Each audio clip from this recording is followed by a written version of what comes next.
Začeli bomo z časovno temo, ali pa s temo, ki se igra že najbolj nazaj, in to je z prispevkom, ki je pripravil kolega Marko Kambič z Pravne fakultete Univerze v Ljubljani, rimsko-pravni temelji varovanja koristi mladoletnih otrok, in sicer je to temo tematiziral na primeru srednjeveške Izole. Prosim. Hvala lepa za besedo. Jaz bi se najprej zahvalil dr. Koširju, da me je povabil, da je imel možnost govoriti na zgodovinskem simpoziju. Sem pravni zgodovinar in mislim, da je dobro, da se zgodovinari in pravni zgodovinari oplajamo skupaj. Danes sem tukaj poslušal kar nekaj zanimivih tem.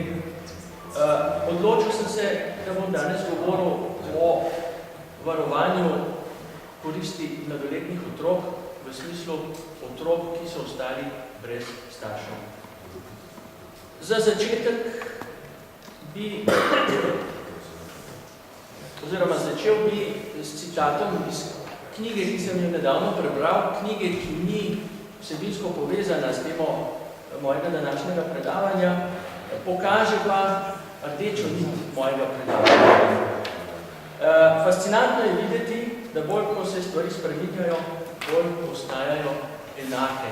Morda je tudi to, bom rekel, izzivalen citat za zgodovinarje. Problematika otrok, ki so ostali brez staršev, je zelo pereča. In tista temeljna življenjska skrb staršev je, kaj se pa zgodi z otroci, če staršev ne bo več. Poudariti je treba, da tukaj ne gre samo za veliko skrb staršev in širše družinske skupnosti, ampak tudi za skrb države. Država je na tem področju vedno pokazala velik interes. Pravni odgovor na omenjeno problematiko otrok brez starševske skrbi predstavlja institut varuštva za nedorasle, ali kot ga imenujemo danes, skrbništva nad mladoletnimi osebami. Jaz bom spustil današnjo ureditev, morda če bo na koncu čas kratko o njej. V zvezi z današnjo ureditvijo bi morda samo poudaril, da se interes države močno kaže že v tem, da je skrb za otroke, za katere starši ne skrbijo, ustavna kategorija. Uvodno nekaj o poimenovanju. O poimenovanju zato, ker se mi zdi, da zgodovinski stroki poimenovanje dela težavo, kot bomo videli, ne dela težave samo zgodovinski stroki, ampak praktično tudi pravno. Namreč ne loči se dobro med varuštvom in skrbništvom. Zdaj, sodobno slovensko pravo pozna institut skrbništva. Ta institut je širok in med drugim vsebuje tudi skrbništvo nad mladoletnimi osebami, za katere ne skrbijo starši. Ta termin oziroma to poimenovanje je novejšega datuma, nastalo je po drugi svetovni vojni v našem sistemu. Namreč še ODZ je razlikoval med varuštvom in skrbništvom in kot varuštvo je opredeljeval tisto, kar sodobno pravo imenuje skrbništvo nad mladoletnimi osebami, za katere ne skrbijo starši. Če pogledamo spodaj, citat ODZ-ja, varuh ne skrbi zlasti za mladoletnikovo osebo, hkrati popravlja njegovo imovino. Jaz sem napisal tako, kot je, nisem naslovnično popravljal, ker gre za citat. Se pravi, skrbnik je pa po ODZ postavljen za tiste primere, ki jih imamo navedene v zakonu o zakonski zvezi v družinskih razmerih pod drugo in tretjo alinejo. Ko sem bral sodobno zgodovinsko literaturo, sem videl, da se uporablja za pretekla obdobja izraz skrbništvo v smislu varuštva. In po moje je prav, da se uporablja, če gledamo zgodovinskega vidika, izraz, ki je takrat veljal. Zato jaz zagovarjam stališče, naj se uporablja za pretekla obdobja izraz varuštva.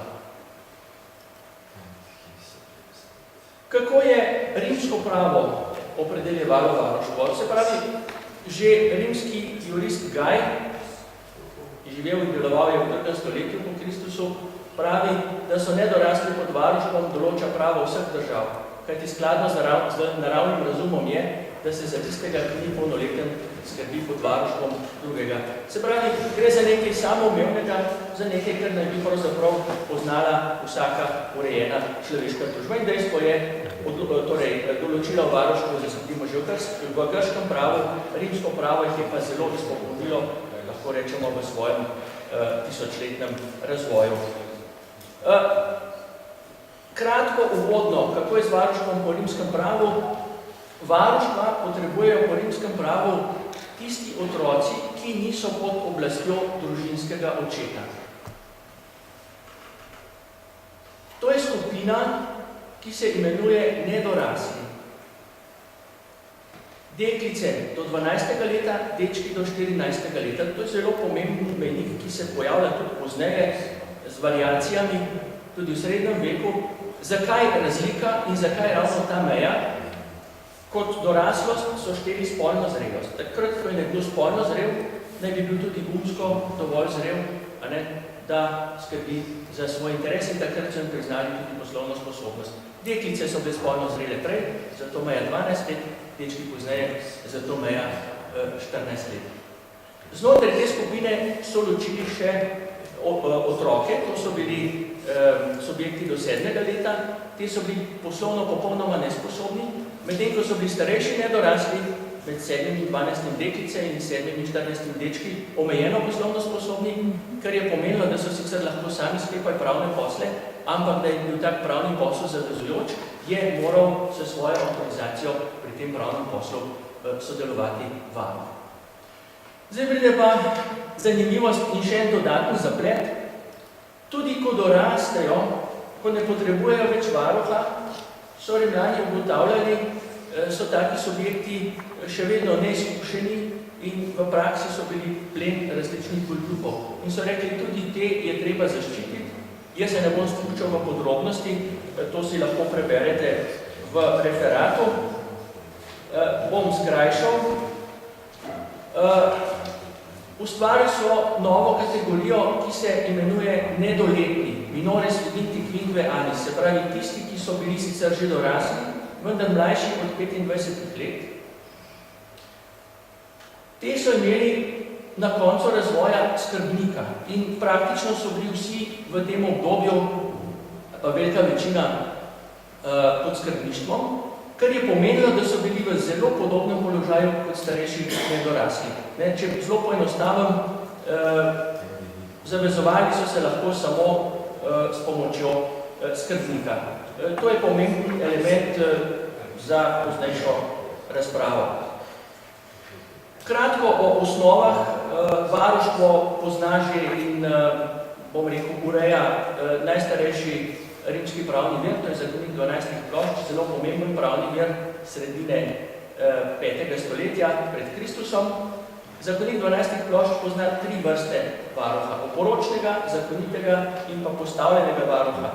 Kaj to pomeni? Primarno je lahko oče varuha določil otroku oporoki. In to je logično, ne? Se pravi, ko poskrbi za svoje premoženje, poskrbi še za varuha svojih otrok.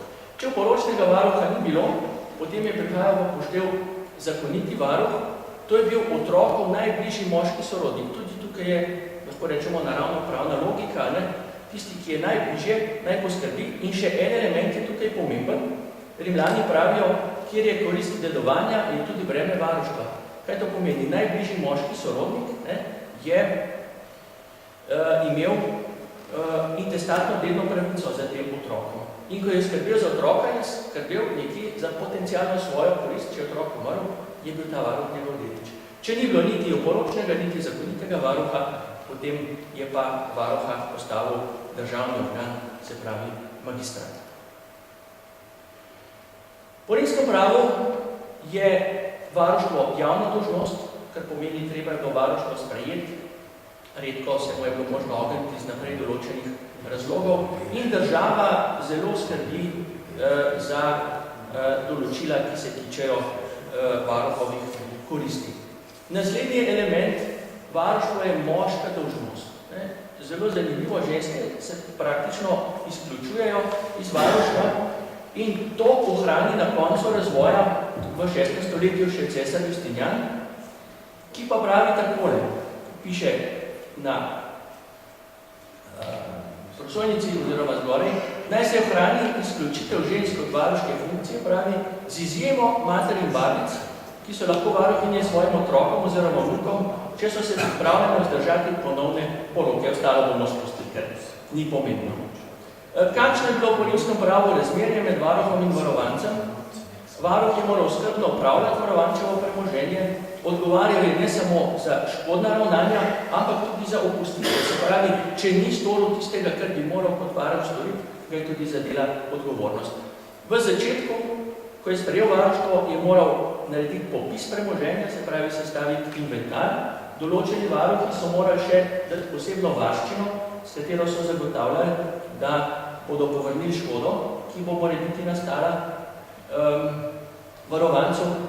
Po koncu varuštva je moral varuh narediti obračun tega svojega upravljanja premoženja in celotno premoženje izročiti oziroma prepustiti varovancev z vsemi pridobljenimi koristmi.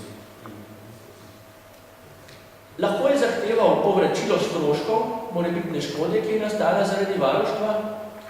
Razmerje samo je bilo pa neodplačno, kar pomeni, da ni mogel zahtevati plačila za svoje ravnanje oziroma za svoje delovanje. Dopuščalo se je pa, da se mu da nagrada. Posebno pozornost rimsko pravo namenja varovalkam pred varuhovimi zlorabami. Pravo vedno gleda, kje gre lahko kaj narobe in zaščiti šibkejšo osebo, šibkejši subjekt. In jasno, tukaj je bil varovanec šibka stran, zato interes države, da se ga zaščiti in zato te varovalke, če jih naštejem samo nekaj hitro, varuh ni mogel kupiti sam stvari od varovanca. Če je odsvajal varovančevo premoženje, je bil vezan na odobritev oblastnega organa. Se pravi, praktično razen redkih izjem ni mogel odsvajati varovančevega premoženja, ne da bi dobil soglasje oblastnega organa. Varuh je bil lahko tožen z dvema tožbama in sicer, če je poneveril varovančevo premoženje, potem je bil obsojen na dvojno vrednost te poneverbe, če je pa kako drugače zlorabljal svoj položaj nepošteno ravnal, potem ga je pa vsakdo lahko tožil, šlo je za popularno tožbo, ki se je glasila na odstavitev varuha. Se pravi, to je pomemben element, že v rimskem pravu je možno varuha, ki ne upravlja dobro svojih dolžnosti, odstaviti. Poglejmo si zdaj Izolski statut iz leta 1360. Izolski statut relativno obširno, glede na ostale določbe, ureja vprašanje varuštva in sicer na koncu sklopa določil o dednem pravu. Kaj določa statut? Statut določa, da lahko bodisi oče, bodisi mati določi varuha v oporoki. Kar je zelo zanimivo, in to gre, bom rekel, to se ne bom spuščal v skladu s tem, ker je že ugotovljeno, da so na zasebno-pravnem področju moški in ženske v primorskih komunih precej izenačeni. Se pravi, varuha lahko postavi v oporoki svojemu otroku, bodisi oče, bodisi mati. Če tega bodisi oče, bodisi mati ni storila, potem prihaja upoštev po umrlem očetu kot varuhinja otrokova mati, po umrli materi pa otrokov oče. Če še tega ni, potem mora postaviti varuha potestat in sicer, kot pravi statut, mora varuštvo dodeliti tistemu, ki je najprimernejši in ki ponuja največ. Kaj to pomeni tistemu, ki ponuja največ? Verjetno je šlo zato, da so se za varuštvo potegovali na dražbi, tako kot je izpričano iz virov za Trst. Kar je zanimivo za mater, ne gre za popolno emancipacijo, kot bi lahko sklepali z današnjimi očmi. Mati je imela varuštvo toliko časa, dokler je živela čisto in se ni ponovno omožila. In status tudi posebej pravi, če bi zapravljala premoženje, kako drugače ravnala, nepošteno se je varuštvo odvzame. Se pravi, vidimo zelo podoben sistem kot v rimskem pravu, tutor testamentarius, tutor legitimus in pa tutor datimus. Ravno tako, kot po rimskem pravu, se varovanec sam brez varuhove avtorizacije in soglasja podestata, se pravi oblastnega organa, ni mogel veljavno zavezati. Varuštvo za ženske je trajalo do 14. leta, za dečke pa, za ženske do 14. leta, za dečke pa do 15. leta. Se pravi, približno starost v pokojninskem pravu, ne pa čisto. Kar je pa zelo zanimivo, je pa to, da kljub temu, da je varuštvo prenehalo, varovanec ni mogel prosto razpolagati svojim premoženjem, dokler ni dopolnil 18 let. Se pravi, v tem času je bil pod neke vrste skrbništvom podestata, kar na nek način kaže vsaj delno na rimsko pravno ureditev. Izjema je bila, da je lahko že pri 14 letih napisal poroko pod pogojem, če je bil življenjsko ogrožen in s soglasjem sorodnikov je lahko sklenil zakonsko zvezo. Posebna določila v Izolskem statutu se nanašajo na dolžnosti varuha in pa na varovalke, ki ščitijo varovanca pred varuhom. Se pravi, varuh je moral sestaviti popis, ta popis je moral biti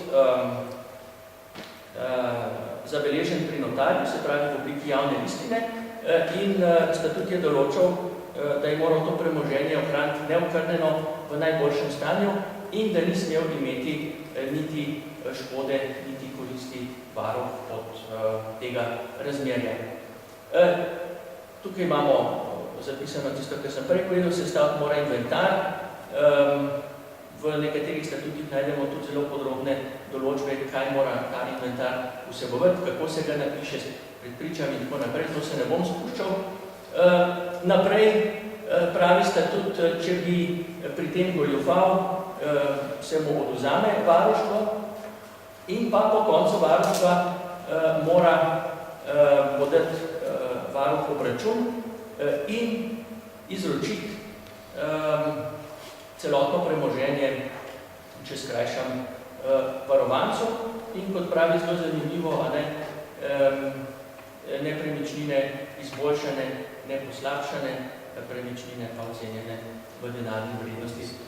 Marsikjer statut, jaz sem primerjal potem, ker me je zanimalo ne samo Izola. Izolo sem vzel, zato ker je nedavno išel statut in sem tudi nekaj prebral, da so avtori nekje mečkeno razočarani, ker ni doživel odziva že v praksi, da ga ni nišče začel raziskovati. Jaz sem se tega z veseljem lotil tudi z enega razloga, zato ker je zelo lepo odpret latinski tekst in na drugi strani slovenski prevod.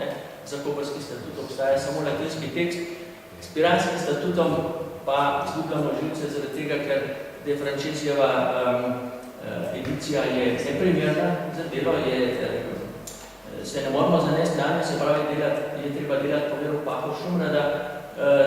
Tam je pa krasno, razvojno pokazano za vse 4 edicije v 14. stoletju, ampak tako raztreščeno, da je treba tisto skupaj zlagati.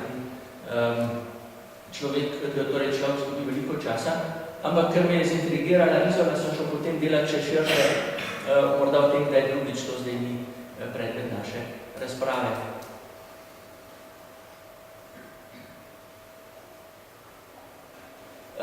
Kar nekaj teh varovalk, jaz bi morda samo eno varovalko izbral kot primer. Tudi po Izolskem statutu ni mogel varuh sam kupiti varovančeve stvari, celo tako so preprečevali mahinacije, da so rekli, če bi nekdo drug kupil, pa da bi ta stvar prišla potem v varuhovo imetje, se pravi, če bi v varuhovo imetje prišla varovančeva stvar, lahko varovanec po koncu varuštva izpodbija tak pravni posel, bo dobil stvar vrneno, jasno bo moral pa tudi vrniti korist, ki jo je dobil iz te prodaje. Kje so zdaj vplivi rimskega prava v Izolskem statutu? Latinska terminologija, ki je skladna z rimsko-pravnimi veri, kot sem rekel, vrste varuštva, prednost po poročnih pred ostalimi varuhi, pravica matere, da postane varuhinja svojim otrokom pod pogojem, da se ne bo znova omožila, dolžnost podpisa varovančevega premoženja, možnost odvzema varuštva v primeru nepoštenega ravnanja, omejitev razpolaganja z varovančevim premoženjem, se pravi vezanost na soglasje oblastnega organa pri razpolagi, dolžnost skrbnega upravljanja premoženja in pa implicite vsebovana ideja, da varuh od varuštva ne sme imeti niti izgube, niti koristi. Na drugi strani moramo pa poudariti, v statutih najdemo tudi, jasno, izolski ni izjema, ogromno lokalne specifike. Kje najdemo lokalno specifiko nekaj tipičnih primerov? Pri zakonitem varuštvu.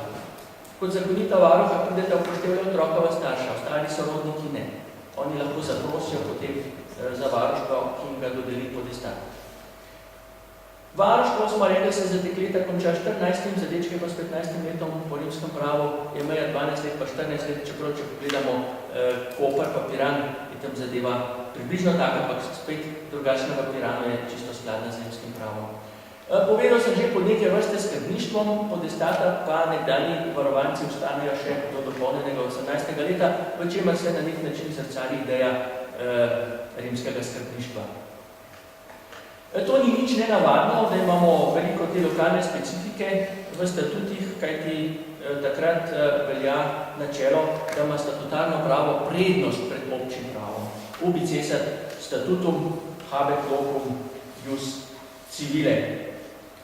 Se pravi, kljub lokalni specifiki, ki preveva tudi večino v osnovi rimsko-pravnih določil o tuteli, lahko ureditev varuštva po Izolskem statutu štejemo za rezultat zgodne recepcije. To se pa sklada s takratnimi splošnimi razvojnimi tendencami, saj vpliv rimskega prava na ta institut zaznamo tudi v mnogih drugih evropskih mestih. Zdaj ne vem, z veseljem končam, če je čas, lahko pa samo kratko še povedem, kako z varuštvom danes, ampak morda niti ni potrebno, da ne bi pozornosti usmerjali drugem. Morda samo en dostavek, če pogledamo današnjo ureditev, vidimo praktično vse bistvene elemente, ki sem jih podaril v rimskem pravu, ki sem jih podaril v Izolskem statutu, tudi v naši zakonodaji. Razlika je ta, da varuha postavlja Center za socialno delo, imenuje ga skrbnik, je pa zelo zanimivo, uporabljajo termin skrbništvo, ampak subjekt skrbništva imenujejo pa varovanec. Tukaj je še odsev tega starega nezavedno, ker pravno-tehnično bi ustrezal izraz ne varovanec, ampak skrbljenec, če bi za skrbništvo. Se pravi, postavlja ga Center za socialno delo, pri tem gleda, da se upošteva otrokove želje oziroma da se izbere za skrbnika najbližjega sorodnika, potem je pa notri dolžnost skrbnega upravljanja premoženja, možnost odvzema varuštva, potem inventar, obračun in tako naprej. S tem jaz končujem, se bi vam zahvalil za pozornost še enkrat. Hvala.